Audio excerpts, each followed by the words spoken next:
Hello everyone, how are you all? I hope you guys are doing well. So guys start करेंगे अपना आज का session. And as usual हम आपके unit 9 environmental questions को discuss करेंगे यूजीसी नेट के पेपर 1 के लिए। So the first question is, मनुष्य के लिए सर्वाधिक कार्यक्षम तापमान तथा आर्द्रता होती है। मनुष्य की अगर हम बात करें तो सर्वाधिक कार्यक्षम तापमान और आर्द्रता क्या होती है? आर्द्रता ये आपकी ह्यूमिडिटी को कहते हैं और तापमान जो है वो आपका टेम्परेचर होता है। तो 25 सेंटीग्रेड तापमान होना चाहिए और 60% जो है वो आपकी आर्द्रता यानी कि ह्यूमिडिटी होनी चाहिए।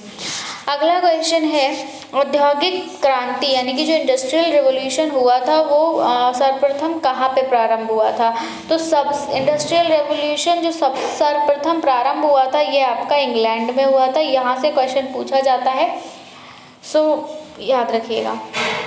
आगे है, सांस्कृतिक पर्यावरण यानी कि जो आपका कल्चरल एनवायरनमेंट होता है उसके विभिन्न तत्वों का विकास एवं संवर्धन किस काल में संभव हुआ था?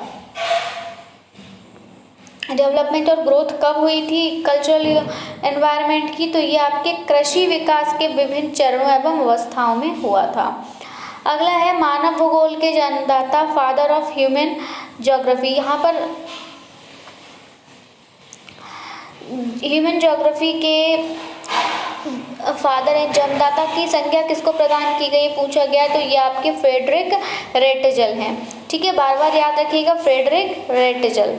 ठीक है, ये आपके ज्योग्राफी के फादर कहलाते हैं। इनको आप इनका नेम ऐसे याद रख सकते हो कि ज्योग्राफी में किसकी बात होती है? भूगोल की बात होती है।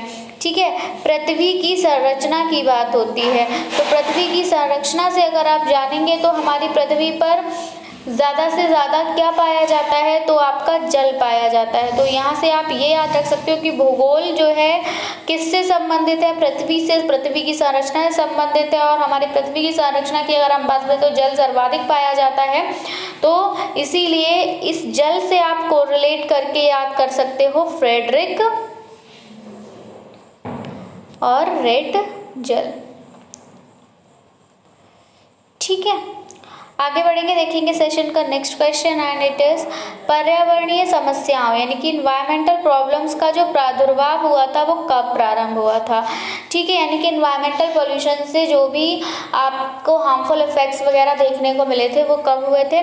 तो जो औद्योगिक क्रांति हुई थी यानी कि जो इंडस्ट्रियल रेवोल्यूशन हुआ था और आर्थिक निश्चयवाद यानी कि इकोनॉमिक डिटर्मिनिज्म होता है, क्योंकि इंडस्ट्री जब डेवलप होना स्टार्ट हुई थी या फिर जब इंडस्ट्रीज जो थी सेटअप हुई थी तो वहाँ पर क्या हुआ था, काफ़ी क्योंकि सब कुछ नया था।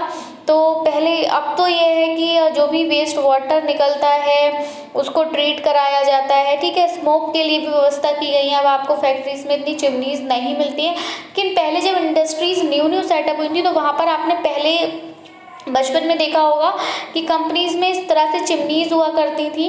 ठीक है, जैसे जिस तरह से घड़ा होता है उस तरह का स्ट्रक्चर होता था, मतलब घड़े की जैसी जो मिट्टी होती है उस तरह की मिट्टी की चिमनीज हुआ करती थी और वहाँ से जो था वो धुआं निकला करता था, ब्लैक स्मोक हुआ करता था। और वो ब्लैक स्मोक पे मैं आपको ऑलरेडी बता चुकी हूँ कि वहाँ पर क्या, जब फॉसिल फ्यूल का इनकम्प्लीट कंबशन हो रहा है वहाँ से आपकी carbon monoxide, carbon dioxide, sulphur dioxide, harmful gases release होकर डिफरेंट हार्मफुल इफेक्ट्स जो थी वो कॉज करने लगी।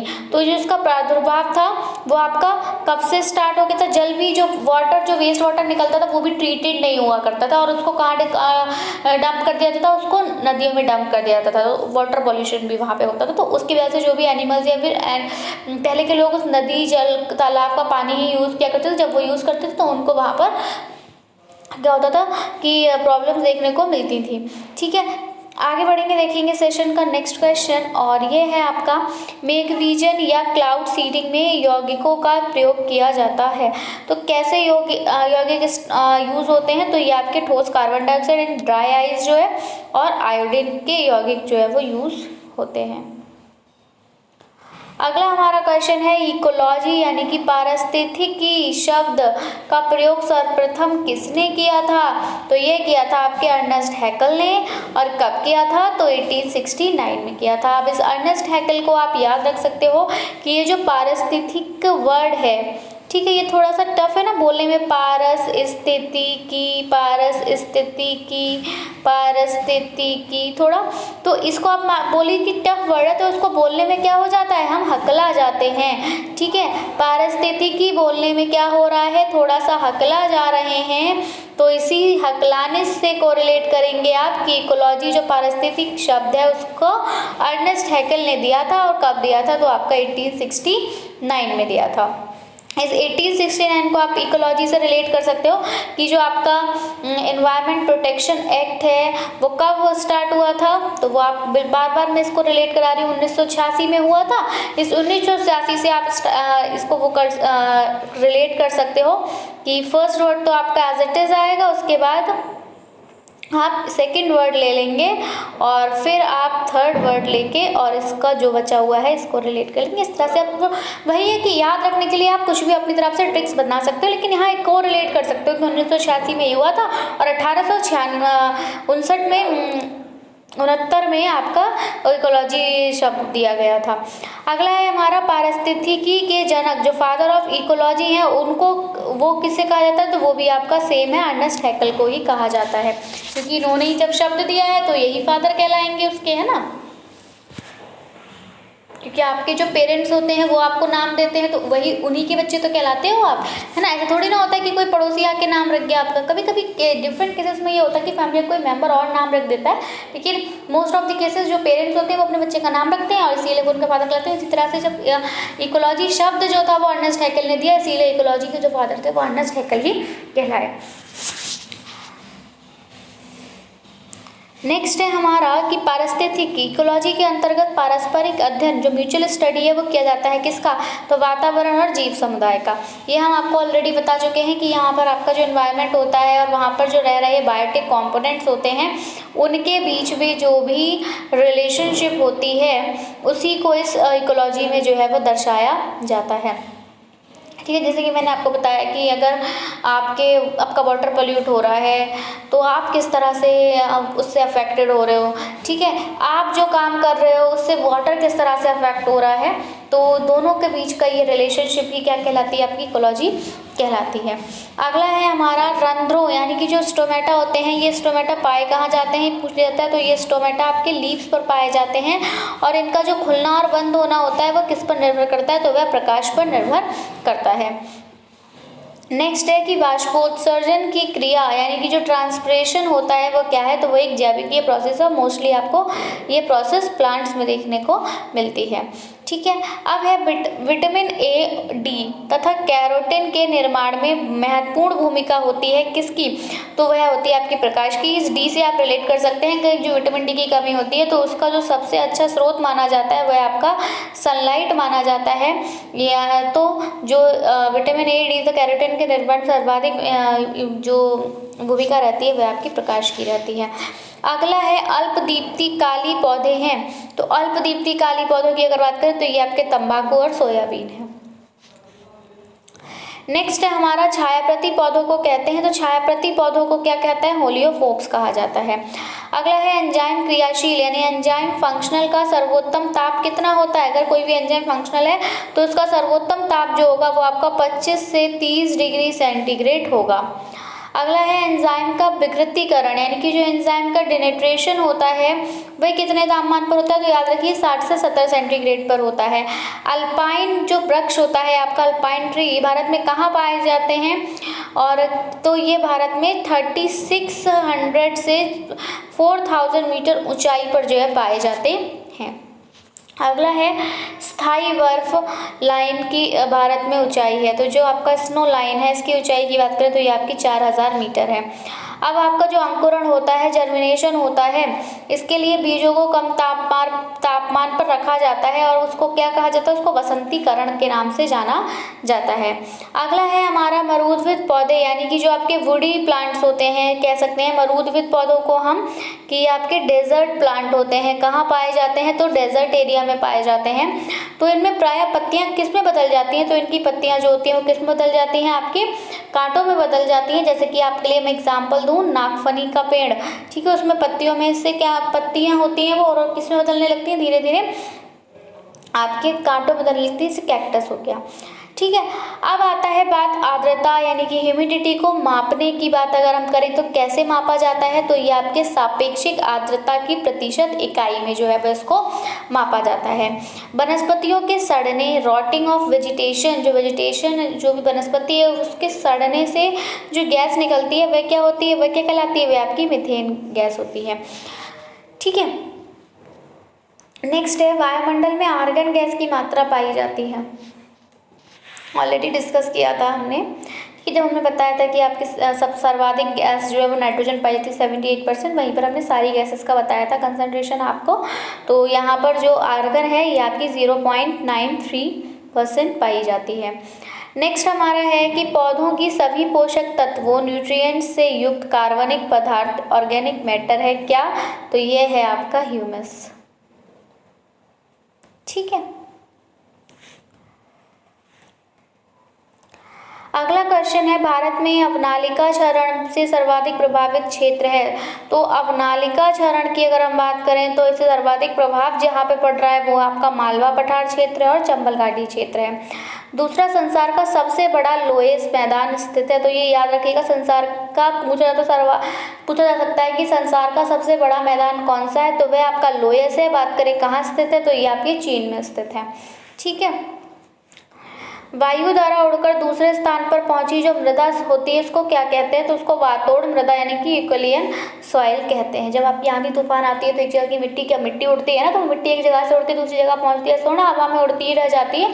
तो वो मिट्टी जो एक जगह से उड़ के दूसरी स्थान पर गई है उसको यूक्लियन मृदा यानी कि वातोड़ मृदा कहते हैं। अधो मृदा यानी जो आपका सॉइल होरिजन है उसके संस्तर को कहते हैं, तो क्या कहते हैं, बी संस्तर। मृदा में औसतन कार्बनिक पदार्थ यानी कि ऑर्गेनिक मैटर पाया जाता है कितना, तो 5%।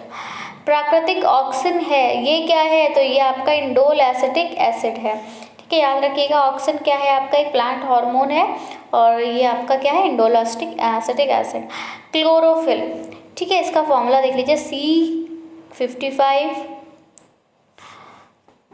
और H72O5N4 और Mg का एक मॉलिक्यूल, ये सब मिलके आप ये फॉर्मूला है आपके क्लोरोफिल का। और इसके निर्माण के लिए जो अति आवश्यक तत्व होता है वह आपका मैग्नीशियम होता है। फिर से आ गया, क्लोरोफिल के निर्माण के लिए अति आवश्यक तत्व क्या है, तो वो मैग्नीशियम है। ठीक है, क्वेश्चन रिपीट हो गया है। नेक्स्ट है वाष्पोत्सर्जन की क्रिया के लिए आवश्यक तत्व क्या है, ट्रांसपिरेशन के लिए क्या होता है, पोटेशियम रिक्वायरमेंट होती है।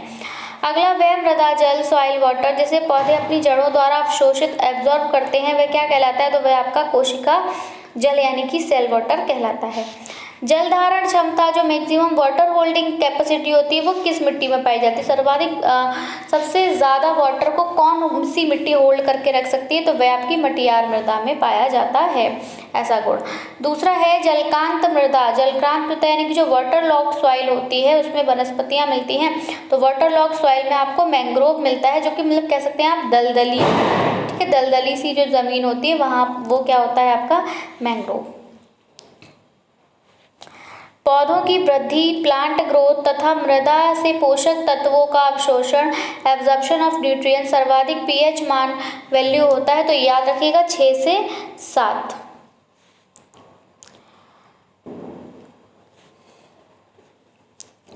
सर्वाधिक उर्वरता यानी कि अगर फर्टिलिटी की हम बात करें तो फर्टिलिटी को धारण करने वाली मृदा कौन सी होती है, तो वो भी आपकी मटियार क्ले होती है। दूसरा, सर्वाधिक उर्वर मृदा और मिट्टी यानी फर्टिलिटी सॉइल आपकी एक तो दोमट मिट्टी में मिलती है, आपकी जलोढ़ मिट्टी में मिलती है, जलोढ़। यहाँ से पूछा जा सकता है पुरानी मृदा, सबसे पुरानी मृदा कौन सी है, तो वो भी आपकी जलोढ़ मिट्टी होती है। अगला है चूना प्रधान मृदा यानी कि लाइम डोमिनेटेड सॉइल में उगने वाले पौधों को क्या कहते हैं, तो ऐसे पौधों को कैल्सिकोल्स कहा जाता है।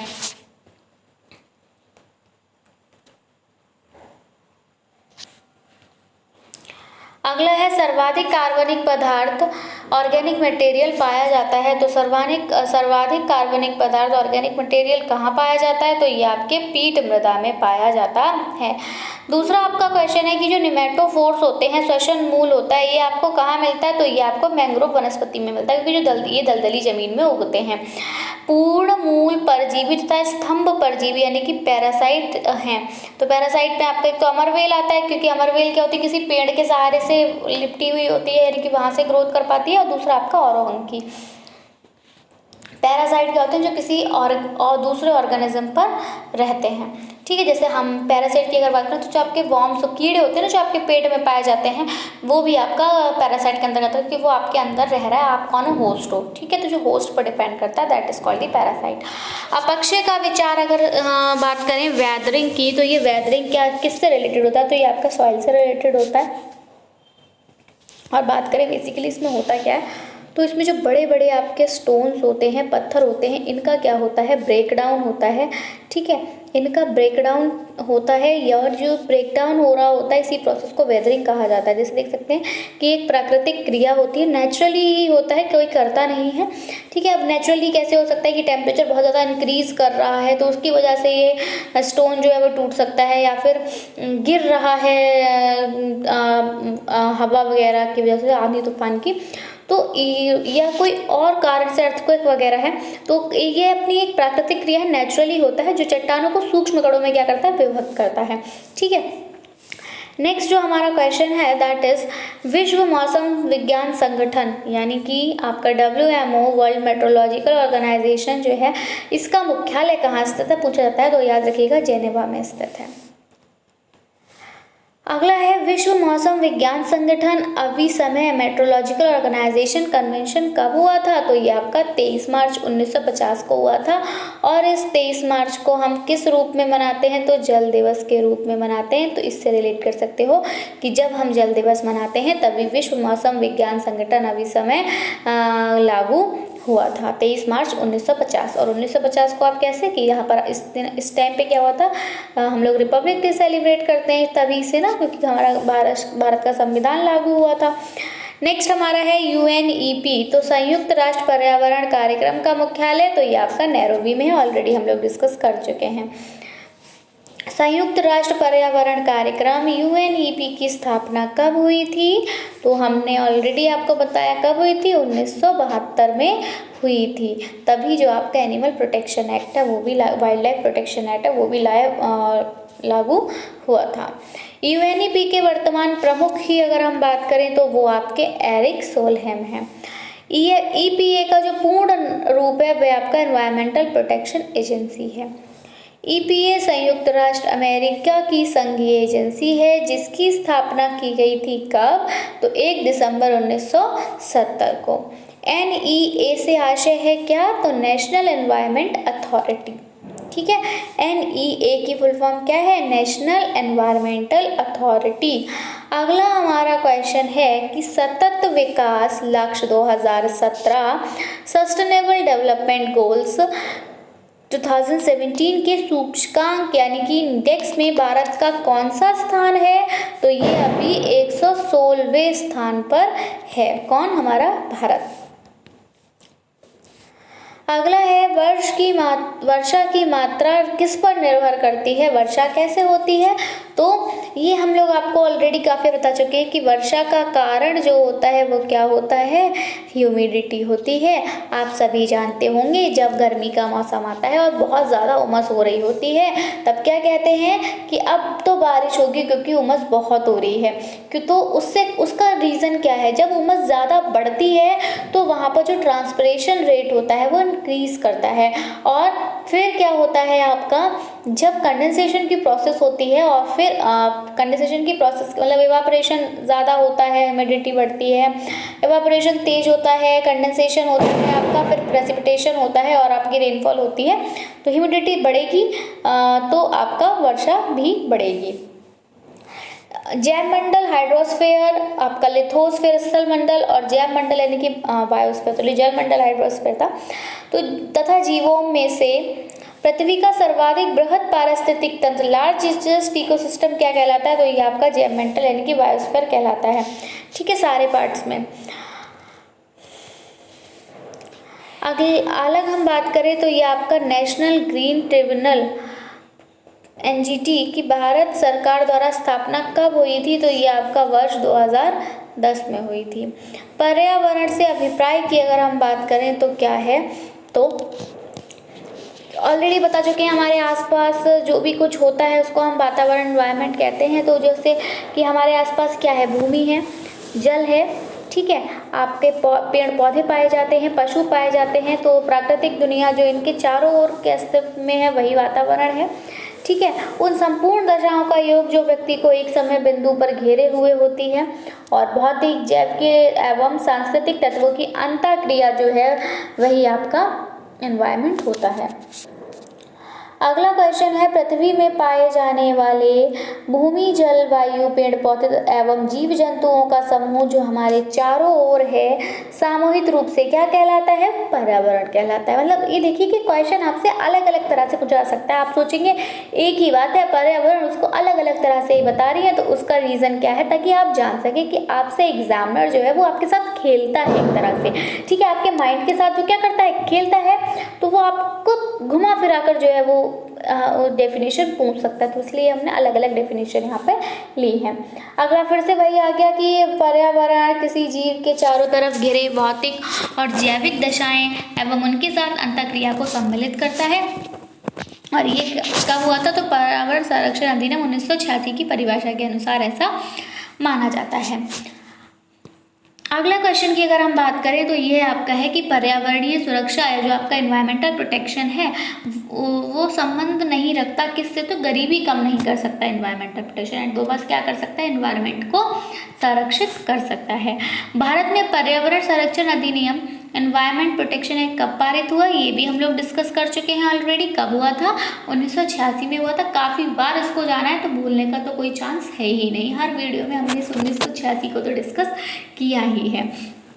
लास्ट क्वेश्चन जो है हमारा कि पर्यावरण बनता कैसे है, ये भी हम आपसे ऑलरेडी डिस्कशन कर चुके हैं कि आपके जो बायोटिक फैक्टर्स होते हैं और जो अबायोटिक फैक्टर्स होते हैं, इनके इंटरेक्शन से क्या होता है, आपका पर्यावरण बनता है। बायोटिक फैक्टर्स में आपके कौन आते हैं? इसमें आपके लिविंग बीइंग्स आते हैं, ठीक है, और यहाँ पर आपके नॉन लिविंग बीइंग्स आते हैं, ठीक है। तो इन दोनों की जब अंतःक्रिया होती है, इनके बीच जब इंटरेक्शन होता है तो आपका पर्यावरण का निर्माण होता है। तो जैविक घटकों, भूआकृतिक घटकों तथा अजैविक घटकों से मिलकर जो है वो आपका पर्यावरण बनता है। आई होप आपको वीडियो पसंद आया होगा। वीडियो पसंद आया हो तो इसको लाइक करें, वीडियो को शेयर ज़रूर करें अपने फ्रेंड्स में ताकि उनको इसका बेनिफिट मिल सके, एंड चैनल को सब्सक्राइब करना बिल्कुल ना भूलें। बेहतर से बेहतर प्रिपरेशन के लिए यूजीसी नेट की हमने आपके एनवायरनमेंट की 3 to 4 क्लासेस ली हैं, और यहाँ से हमने ज़्यादा से ज़्यादा क्वेश्चन को कवर करने की कोशिश की है आपके यूनिट 9 के। और अब हम अपने नेक्स्ट सेशन में आपके किसी और अलग टॉपिक पे क्वेश्चंस को डिस्कस करेंगे। सो वीडियो को ज़्यादा से ज़्यादा शेयर करें। And that's it from my side. I'll be coming back with some new important topics. Till then, take care and bye-bye. Thanks for watching. And if you have any query regarding your exam or regarding your preparation, so you can ask in the comment section. So that's it. Thanks for watching. Thanks. Have a nice day.